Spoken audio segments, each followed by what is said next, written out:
अस्सलाम वालेकुम दोस्तों वेलकम करता हूँ मैं अपने यूट्यूब चैनल पर। दोस्तों आज की इस वीडियो में मैं आपको 2 हफ्ते के ऐसे ज़बरदस्त पैकेज बताने वाला हूँ जो कि बहुत ही सस्ते हैं। एक पैकेज तो 20 रुपये में लगता है हफ्ते का, जिसमें आपको 250 मिनट्स मिलते हैं, 3 GB इंटरनेट मिलता है पूरे 7 दिन के लिए इस्तेमाल करने के लिए।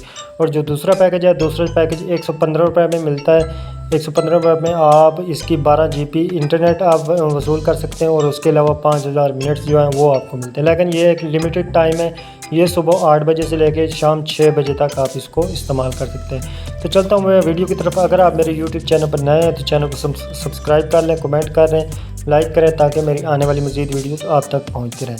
तो सबसे पहले मैं अपने मोबाइल का डायलर ओपन करता हूँ। सबसे पहले मैं आपको 20 रुपये वाला पैकेज बताता हूँ वो कौन। 20 रुपये में आप 3 GB इंटरनेट वसूल कर सकते हैं, जिसमें से 1 GB जो है ना वो आप ऑल इंटरनेट के लिए इस्तेमाल करेंगे, 1 GB फेसबुक की है और 1 GB व्हाट्सएप की, और 250 मिनट्स मिलते हैं।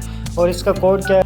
*117*14 है, ये इसका कोड है। 115 रुपये में आपको 12 GB इंटरनेट मिलेगा सुबह 8 से शाम 6 बजे तक और 5000 मिनट्स। आप इनको दिन के टाइम भी इस्तेमाल कर सकते हैं, सिर्फ ये दिन के टाइम वाला पैकेज है, तो आप इनको इजीली आप परचेज़ करके आप अपने सिम पर यूज़ कर सकते हैं। दोस्तों उम्मीद करता हूँ मेरी वीडियो आपको अच्छी लगी। अगर अच्छी लगी तो लाइक और सब्सक्राइब करना मत भूलिएगा। अल्लाह हाफ़िज़।